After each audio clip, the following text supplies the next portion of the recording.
ዋው ዋው ዋው ዋው! በዛሬው ግን አሪፍ ነው። በጣም ደስ ብሎኛል። እንኳን ደስ አላችሁ ማለት ነው ውዶቼ። ለምን ሄርሜላ በገዛ እጇ እንግዲህ እጅ ሰጥታለች ማለት ነው።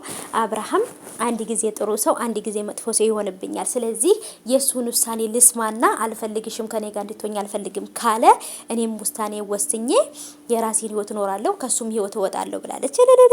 እንኳንም ይሄንን ነገር አሰማን። ምክንያቱም እንኳንም እንደማትፈለግ ገባሽ አሁን ማለት ነው።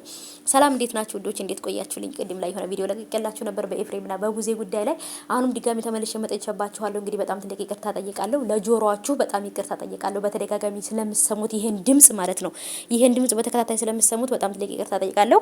ወደ ገደለው ስመጣላችሁ እንግዲህ ምንድነው ሄርሜላ ከወንድሟ ጋር መታለች፣ በወንድሟ ቻናል ማለት ነው። ይሄ ሁሉ ነገር እንግዲህ ምንድነው ሄርሜላም እንዴት አንቺ ራስሽን አዋርደሽ ራስሽን እንትን ብለሽ አስንቀሽ ከማይሆነሽ ወንድ ጋራ ለምን ጊዜሽን ታሳልፊያለሽ ብሎ ወንድምየው ተቆጥቷታል። እሷም ደግሞ እንግዲህ የመለሰችለት መልስ አለ።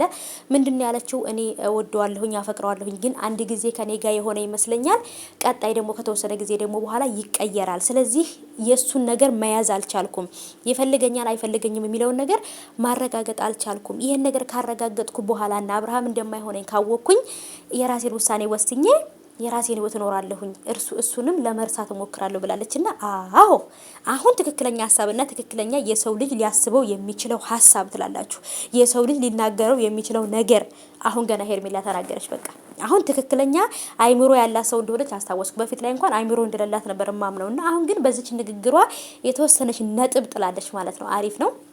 ምክንያቱም አብርሃም የልጅ አባት እንደሆነና ከልጁ እናት ከሚስቱ በላይ ለማንም ለሱ እንደማይጨነቅለት አብርሃም ሄርሜላን ራሱ ማን ነው ሩታ ጋር ራሱ ባይሆን ከሄርሜላ ጋር እንደማይሆን ማወቅ አለባት።